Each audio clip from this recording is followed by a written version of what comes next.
Yeah, I wanted to ask him something, Mr. Speaker. Mr. Speaker, I want to ask the nominee.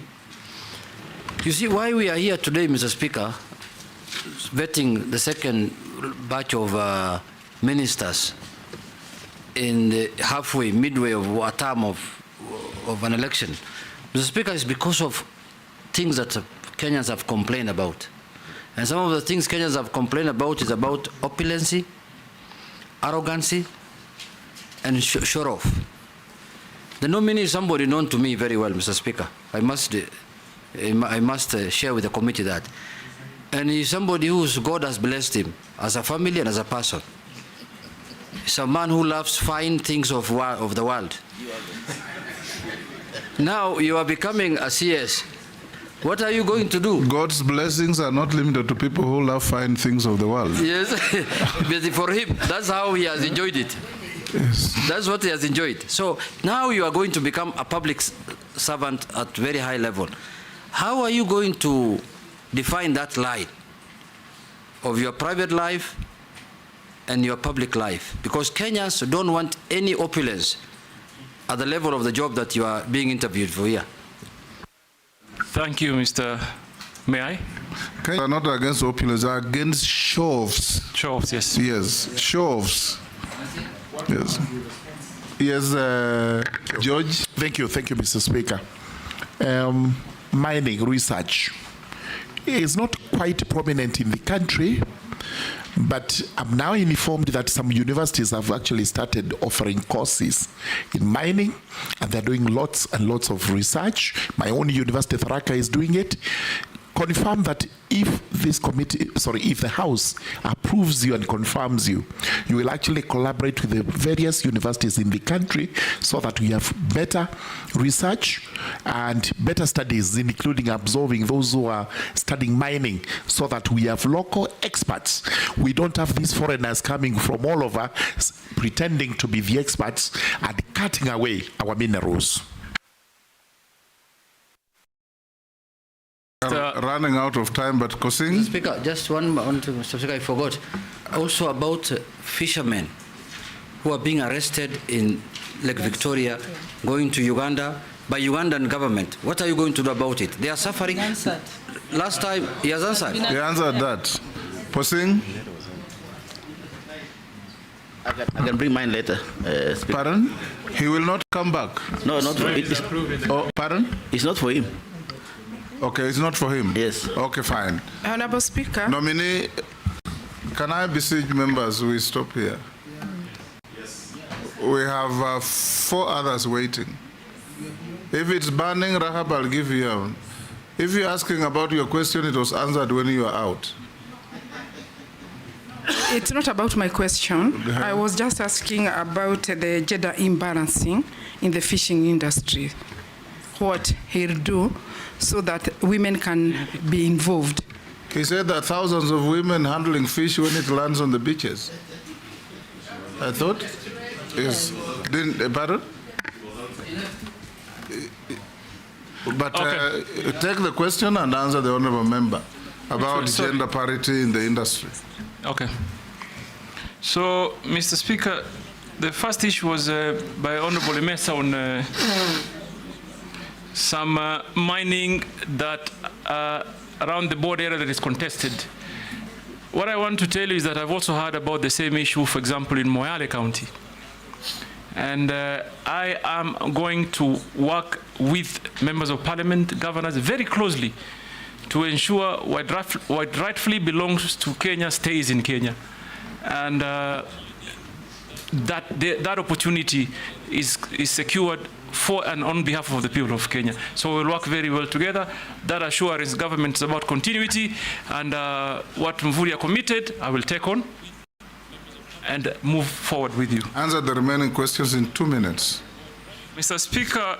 From Naisula and Junet. If you could allow me, maybe just from what Junet said on your declaration of net worth. I see you have valuables and jewelry of a good amount. Maybe you could tell us amongst those in relation to what Junet was asking about opulence, the show of opulence, as the speaker put it. And I know you've been very active on TikTok. Can you assure the people of Kenya that these valuables and jewelry here will not be part of the things that they will see on TikTok? Because I think that is what annoys Kenyans when they see it. And because you are coming into public office, just to be sensitive that Kenyans, as much as you have declared it here, may not want to see those things. Mr. Speaker, I think what my brother Kimani Ichung'wah is trying to say is referring to what they will see. I'm actually focused on what they've already seen, because it's been there. But what I want to assure this honorable committee, I appreciate certain factors of life. And you must have a balance. You must have a balance. When you're serving the people, you must, first of all, make them feel comfortable. You must make them feel you're one of them. So opulence for me, no. When I am working, I am working. When I'm enjoying myself in my own setup at home, that's fine, that's another story. But when I'm going to the Kenyan people, my dedication is to work for them. And my experience, Mr. Speaker, tells it. I have, thank God, been elected 3 times. 3 times. And I thank God also, for example, you asked of the valuables, jewelries. Largely, I'm talking about watches. And I've been wearing even before I became Member of Parliament, long before. But I know how to balance. I don't have to wear it so I can show off. For what? What value will it give to anybody? So I enjoy wearing it. Even this morning I was debating, should I wear a watch, shall I not? Really, and it was a big debate there at home. I said, nitaficha tu kwa hii. I don't have to show it off. I'm sure it is only now you are realizing I was wearing a watch. So, show off for me there's no way I'm going to show off, Mr. Speaker. That I can assure you. Mheshimiwa Naisula. Sorry, Mr. Speaker. On the question of Mheshimiwa Naisula, on matters speculation, that must be addressed, and urgently, because it denies Kenya an opportunity. You had largely touched on it. Yes, but I want to talk about one important thing, and I see a great opportunity. I think Mheshimiwa Waigara, you asked on Murigara. Sorry. Murugara. Murigara, Sir George, on your question on training for mining, how do we achieve, for example, how do we attain 10% contribution GDP? We must do what other countries did, train our people. There's also an opportunity. If you went to some countries, you will see a mining bank, a bank that focuses only on mining. Yes. So for us to achieve all that, real work must be done, and I want to assure you, it begins with capacity building. We must train the people. So, Mr. Speaker, on Junet is again opulence and show off banner. I don't need to show off. What you have, you have. What you don't, you don't. And you should be cautious of others.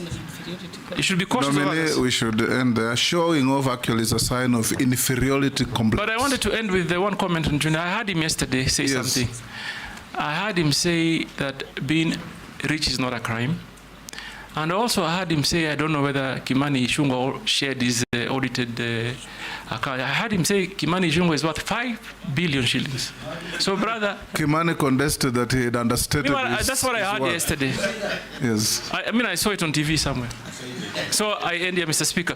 So I had a formal, like a point plan, Mr. Speaker. But Speaker, you must tell the nominee, just like him, I don't show off. In fact, nobody can tell that you are worth anything.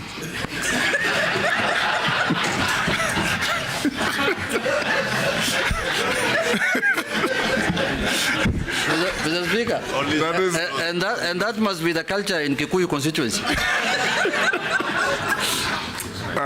Nominee.